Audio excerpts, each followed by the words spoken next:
Bonjour. Alors, je vous présente aujourd'hui le tarot magique des cristaux. On ne le voit pas beaucoup, même très peu, sur les chaînes YouTube. Et pourtant, vous allez voir, c'est un jeu qui est très original, qui propose des choses différentes par rapport aux autres tarots. Vous allez voir, je vais vous montrer de toute façon. Donc, je vous lis un petit peu le derrière. Un jeu dynamique et puissant pour parcourir l'univers, prendre votre vie en main et manifester votre futur idéal. Le tarot magique des cristaux est une méthode inédite composée d'un jeu de tarot et d'un guide qui repousse les limites du tarot classique. Généralement utilisé pour lire l'avenir, le tarot devient ici un outil puissant de manifestation des intentions. La tarologue professionnelle, Kerry, je ne dis pas son nom parce que c'est un peu compliqué, Kerry Ward, je vois pas très bien en plus, et la bijoutière sorcière Claire Gregory ont allié leur expertise pour créer ce jeu de 78 cartes afin que vous puissiez manifester tout ce que vous désirez dans la vie. Donc, chaque carte magnifiquement illustrée, et ça c'est vrai, vous allez voir, les illustrations sont vraiment jolies et originales, est associée à un cristal pour amplifier son énergie ou vous en protéger, ainsi qu'à une affirmation pour atteindre vos objectifs. Pas besoin de posséder 78 cristaux pour pratiquer, une seule pierre suffit. Le guide propose plusieurs méthodes de tirage pour attirer l'abondance, le renouveau ou l'amour, etc. Les cristaux offrent leur puissance à votre intention et vous pouvez les porter sur vous pour vous en souvenir. Unique et puissant, ce jeu fera de vos rêves une réalité. Voilà. Donc, je vous montre. Hop, je pose ça ici. J'essaie de faire un peu de place. Voilà. Il y a d'abord un livre. Voilà, un livre qui est tout en couleur. Voilà, qui est très très joli. Vous avez 136 pages. Donc, il est assez complet. Il se présente ainsi, le tarot magique des cristaux. Toujours pareil. Hop là. Manifestez votre vie la meilleure grâce au puissant duo sagesse universelle du tarot plus énergie magique des cristaux. Ici, vous avez le sommaire. Ensuite, une illustration qui est très jolie et une introduction.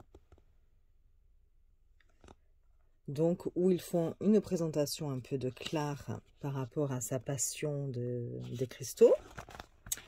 Puis de Kerry par rapport à sa connaissance du tarot. Et donc, elle nous dit que c'est une équipe manifestement gagnante. Ensuite, nous espérons que vous ferez de beaux tirages avec ce jeu, mais surtout qu'il vous aidera à concevoir la vie que vous désirez. On continue. Cristaux et tarot, comment ça marche? Je ne sais pas si vous arrivez à bien voir. Je ne vais pas tout vous lire parce que c'est quand même assez long. Voilà, carte du tarot plus cristaux plus intention égale source d'énergie puissante pour manifester. Vous verrez à la fin, je vous montrerai un modèle de tirage justement. Donc voilà. Ensuite, donc vous avez de quoi lire. Vous pouvez modifier vos schémas de pensée, vos sentiments et votre futur. Voilà ce qu'il y a d'écrit en gros. Et on passe aux arcanes majeures. Donc d'abord une très belle illustration. Encore une fois. Elle nous explique un petit peu ce que sont les arcanes majeures. Et vous passez donc au fou. Donc vous avez d'abord l'illustration en pleine page sur la gauche. Et ensuite la signification de la carte. Donc là, par exemple, pour le fou, vous avez le talisman qui vous dit « Je désire entamer un nouveau chapitre de ma vie ». Vous avez l'interprétation, la première carte du tarot qui de fait, attendez parce que je ne vois pas très bien, je vais essayer de lire moi en penchant la tête. Alors, la première carte du tarot qui de fait, on est aussi le saint patron, incarne les nouveaux commencements. Le fou est un symbole clair et défini, indiquant que vous êtes prêt ou prête et enthousiaste à l'idée d'entamer une nouvelle aventure dans la vie. Cette aventure peut vous procurer de l'espoir ou de l'inspiration. Peut-être que d'autres personnes lèvent un sourcil de désapprobation. Laissez-les faire, ils n'ont pas à vivre votre vie. Vous, oui. En tant qu'attitude ou approche, le fou conseille celle du courage, de l'optimisme et de l'enthousiasme. Laissez vos plus grands espoirs vous mener, pas vos pires craintes. Côté ombre, le fou peut être naïf, délibérément aveugle aux risques ou problèmes à venir, ou s'obstiner à poursuivre un plan qui ne fonctionne pas. Il apprend avec le temps. Les correspondances. Alors, cette carte est celle de l'énergie nouvelle et optimiste. Cette énergie s'associe également à celle du Verseau, signe d'air, qui régit le zodiaque à partir de fin janvier et en février. Donc, vous avez même une notion de temps. La personne représentée. Si le fou représente quelqu'un dans votre tirage, il s'agit probablement d'une personne plus jeune ou d'aspect jeune que vous. Enfin, plus jeune ou, voilà, ou qui a un aspect plus jeune que vous. Capable de vous influencer à faire une avancée audacieuse. Elle aura sans doute un signe d'air tel que le Verseau. L'affirmation associée à cette carte, le monde est plein d'opportunités illimitées, je ne peux que réussir. Et enfin, le cristal aligné sur cette carte, c'est l'aventurine verte. C'est une pierre pleine d'énergie positive qui correspond parfaitement à l'optimisme et à l'enthousiasme du fou. Ce cristal attire la prospérité, renforce la créativité et stimule la perception, ce qui est nécessaire si vous commencez un nouveau projet ou si vous engagez dans une nouvelle voie. Ou si vous engagez dans une nouvelle voie. Lorsque vous avez besoin d'un porte-bonheur, l'énergie magnétique de l'aventurine verte ne manquera pas de vous porter chance et de favoriser de nombreuses opportunités. Si vous voulez vivre un nouveau départ sans savoir comment le concrétiser, l'aventurine verte vous aidera à entrevoir d'autres possibilités et à découvrir des occasions dans des secteurs inattendus. Voilà, donc vous avez ça pour toutes les cartes. Voilà, vous voyez. Et notamment les arcanes mineurs. Pour les arcanes mineurs, vous avez aussi d'abord une petite introduction pour vous expliquer ce que sont les arcanes mineurs. Bon, on ne voit pas très bien, hein, mais bon. Et vous avez après, effectivement, la même chose pour les arcanes mineurs. Alors, à la fin, vous avez des explications de tirage de manifestation avec les cristaux. Donc, elle nous dit « Comment manifester mes intentions ?» Dans un tirage traditionnel du tarot, les cartes sont utilisées pour répondre à des questions et pour demander conseil. Vous posez une question spécifique, puis vous disposez les cartes selon un schéma approprié et vous interprétez la réponse à votre question en fonction des cartes et de leur position dans le tirage. Vous pouvez faire cela avec les cartes de ce tarot. Vous pouvez également les utiliser comme des talismans. Chaque carte représente une intention et peut donc être utilisée comme pièce maîtresse d'un tirage de manifestation et servir de point sur lequel concentrer vos désirs. Pour ce type de tirage, au lieu de commencer par une question, il convient de débuter par une intention, c'est-à-dire ce que vous voulez réellement voir se produire. Chaque intention s'aligne sur une carte de tarot spécifique, selon le descriptif détaillé de la signification des cartes. Il suffit de choisir une carte correspondant le plus à votre intention et s'accordant avec ce que vous souhaitez manifester. Son rôle n'est alors pas de répondre aux questions, mais d'incarner l'énergie de votre intention en devenant un talisman. Il existe 78 intentions différentes décrites dans ce livre, chacune étant alignée sur l'une des cartes du tarot de ce jeu. C'est plus qu'il n'en faut pour une vie entière de manifestation. Donc voilà. Alors ensuite, les tirages du tarot magique des cristaux. Donc, elle nous dit de choisir un tirage qui s'aligne sur ce que l'on souhaite attirer. Si on veut faire un tirage d'intention. Attention, vous avez bien vu, on peut utiliser ce jeu aussi de façon classique et pour prédire l'avenir ou voilà, réfléchir sur une situation, avoir des éléments, voilà. Mais si on veut faire un tirage d'intention, On peut choisir un tirage qui va s'aligner sur ce que l'on souhaite attirer. On sélectionne une carte qui correspond à cette intention. On la place au milieu avec le cristal associé sur le dessus. Et ça va être, cela formera notre talisman. On mélange les jeux, on choisit les cartes et on peut les laisser tomber, couper le jeu, les étaler. On fait de la façon que l'on préfère. On dispose nos cartes selon le schéma et dans l'ordre décrit en fonction du tirage qu'on aura choisi, du modèle de tirage. Et on interprète. Elle dit qu'on peut prendre une photo après de notre tirage, qu'on peut, l'écrire dans un journal, voilà. Et donc, elle donne l'exemple, par exemple, pour attirer l'abondance. Alors, j'essaie de vous lire brièvement, mais vous allez voir, c'est original, voilà, c'est intéressant. Alors, pour attirer l'abondance, si vous cherchez à attirer l'abondance dans votre vie sur le plan matériel, en recevant une augmentation de salaire, en remboursant une dette qui vous empêche de dormir, ou en aidant financièrement votre famille, ce tirage de manifestation est pour vous. Nous méritons tous de nous sentir libres financièrement, mais il ne faut jamais oublier que la vraie richesse va bien au-delà de l'argent. Alors, elle nous dit de choisir nos cartes et nos cristaux. Donc, pour ce tirage, choisissez une carte reflétant ce que vous voulez. La suite de deniers qui incarne le monde matériel est indiquée dans ce cas. Choisissez dans la liste ci-dessous une affirmation qui corresponde le plus à ce que vous désirez, puis prenez cette carte. Elle nous explique que, par exemple, la reine de deniers, ce sera plutôt si on veut prendre... Alors, je veux prendre soin de moi et de ma famille sur le plan financier. Le 4 de deniers, je veux rembourser mes dettes et me sentir financièrement libre et responsable. Le 3 de deniers, je veux obtenir une augmentation de salaire. Le 10 de deniers, je veux de l'argent dans le futur et une meilleure sécurité financière. Et l'as de deniers, je m'investis à construire de ma sécurité future. Voilà. Et donc, elle dit ensuite de choisir le cristal qui correspond à la carte sélectionnée et de disposer notre talisman. Tout d'abord, allez dans un endroit calme où vous ne serez pas dérangé. Prenez votre carte talisman et votre cristal. Si vous utilisez uniquement des cartes, concentrez-vous calmement sur l'illustration de la carte, en position assise, les yeux grands ouverts. Pensez à ce que vous ressentirez lorsque vous aurez atteint votre objectif. Imaginez que votre souhait s'est réalisé.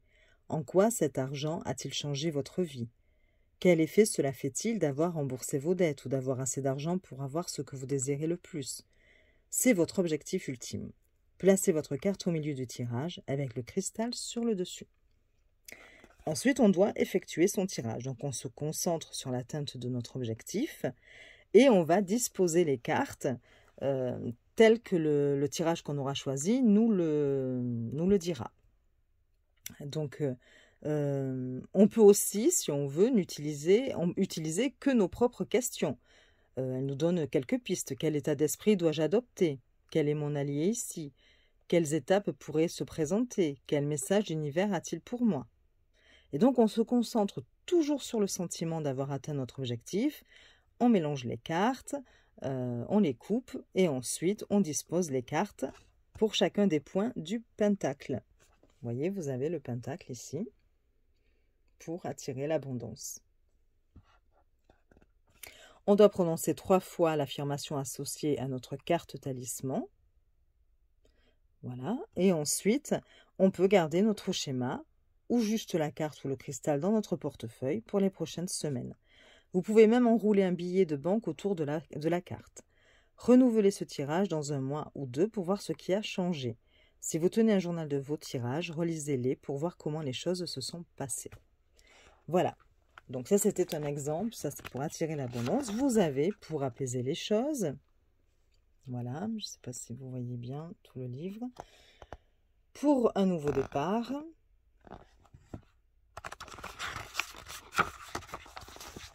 pour trouver votre vocation, pour se sentir aimé. Donc là, vous avez ici le schéma et l'explication, le déroulement. Pour guérir un cœur brisé, concevoir vos tirages. Donc là, c'est pour vous expliquer que vous pouvez vous-même concevoir un tirage pour une autre intention. Entretenir vos cristaux. Donc, vous avez quelques conseils. et quelques méthodes. Et ensuite, utilisez le tarot magique des cristaux pour concrétiser vos rêves. Donc c'est un peu une sorte de conclusion ici. Et elles ont fait un guide rapide des correspondances pour les arcanes majeures. En tableau. Voilà. Et enfin, vous avez une page de remerciements. Voilà, donc comme vous pouvez le voir, il est quand même bien complet. C'est intéressant parce qu'il propose des choses supplémentaires par rapport à ce que l'on peut trouver dans les livres de tarot classiques. Après, on aime ou on n'aime pas. On peut tout à fait, comme je vous le disais tout à l'heure, utiliser ce tarot de façon classique, hein, voilà, comme on a l'habitude de le faire aussi. Hein. Parce qu'en plus, comme je vous le disais, les illustrations sont très très jolies. Voilà, donc vous avez le dos qui est comme ceci. Bon, il y a des traces de doigts, hein, de toute façon, dès que c'est noir, voilà. Mais qui est plutôt joli. Au niveau de la taille, je vous montre avec un tarot classique. Alors, hop là. Donc, bon, vraiment légèrement, non, c'est la même hauteur. Par contre, elles sont un peu plus larges, les cartes. Voilà.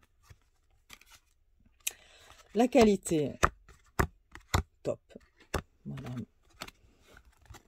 Et on va pouvoir commencer à regarder les cartes. Et vous allez voir, les couleurs sont super jolies. Et les dessins sont très sympas aussi et différents, là encore.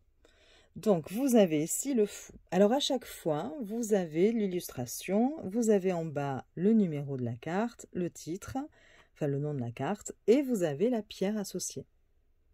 Donc, le fou avec l'aventurine verte.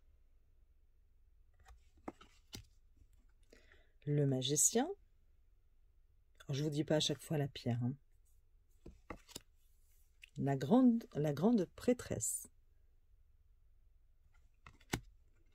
L'impératrice. L'empereur.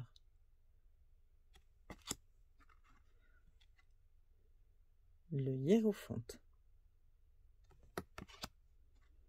Les amoureux. Le chariot. La force. L'ermite. La roue de fortune. La justice.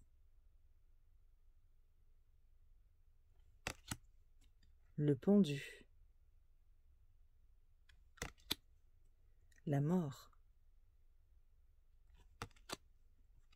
La tempérance. Le diable.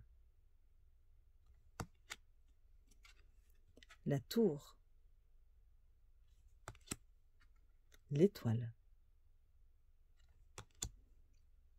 La lune. Bon, j'espère que vous n'avez pas trop d'ombre. Le soleil. Le jugement. Et le monde. Alors, on attaque les coupes. Vous avez l'as de coupe. Le 2. Le 3. Le 4 de coupe. Le 5. Le 6. Le 7. 8. 9. 10. Le valet. Le cavalier. La reine. Et le roi. Ensuite, les épées. L'as d'épée. Le 2. Le 3. En plus, vous avez quand même un code couleur. Hein. On voit qu'il y avait une majorité de roses pour les coupes. le 4 d'épée. Vous avez une majorité de gris-noir pour les épées. Le 5, le 6, le 7, 8, 9 d'épée, le 10, le valet d'épée, le cavalier, la reine et le roi. Les bâtons, et hop, une toute autre couleur. L'as de bâton, le 2,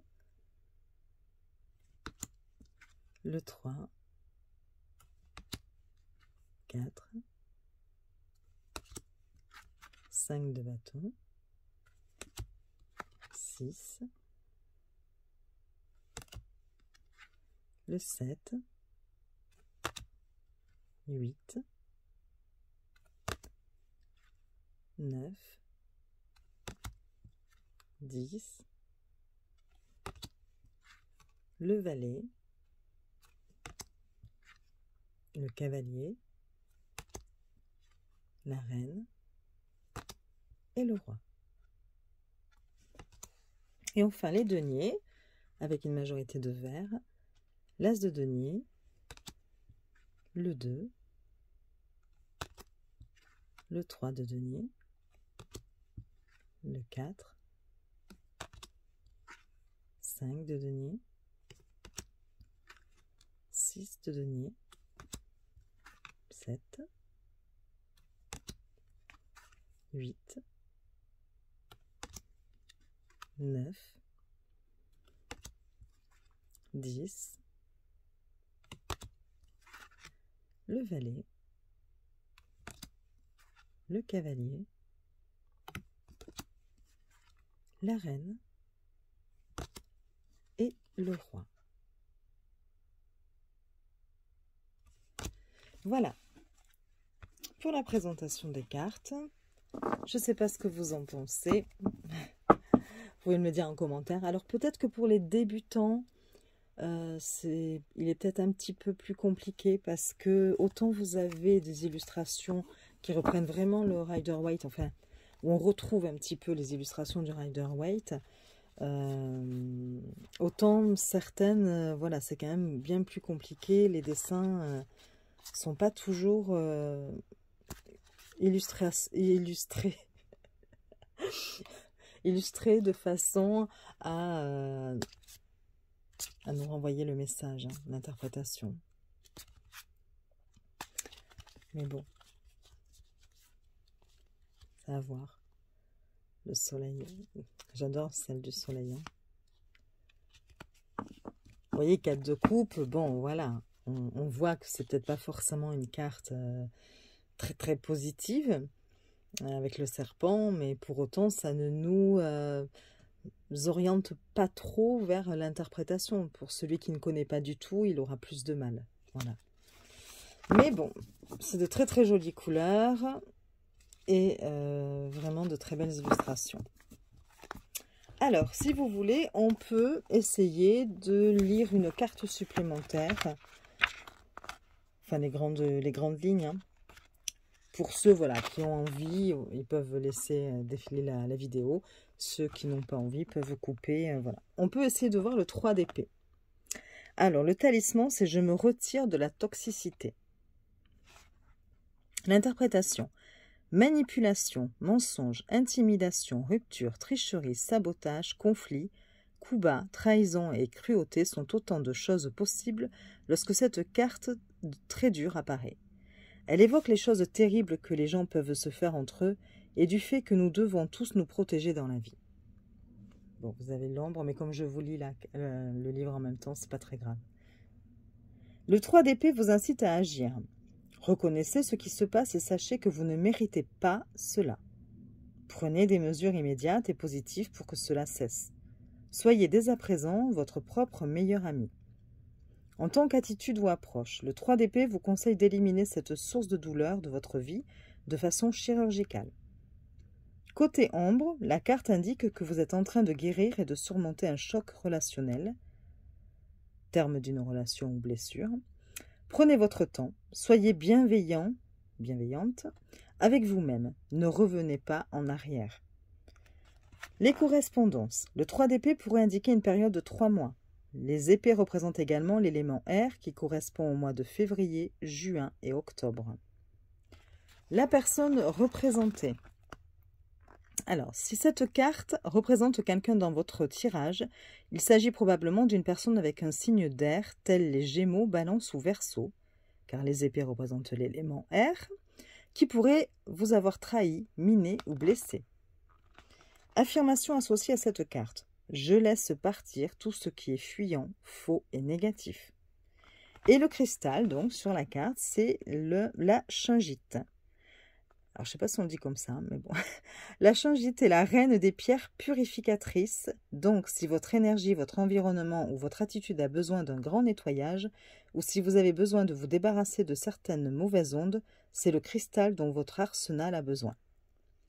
La shungite, ou shungite, je ne sais pas, pure et naturelle, est utilisée en Russie depuis de nombreuses années comme purificateur d'eau, tant ses capacités de purification sont fortes. N'essayez pas de le faire chez vous, car toutes les shungites ou shungites disponibles sur le marché ne sont pas pures et peuvent être toxiques. Si vous trouvez que votre mojo est épuisé par quelque chose ou quelqu'un, laissez la shungite vous détoxifier et vous protéger de ces vampires énergétiques. Voilà, c'était pour vous donner un dernier petit exemple. Bon, mais j'espère que cette vidéo vous aura plu. Vous pouvez me dire ce que vous pensez de ce jeu en commentaire, ça me fera plaisir. Likez si vous le voulez, vous abonnez aussi. Et puis, je vous souhaite une bonne journée et je vous dis à très vite. Des bisous!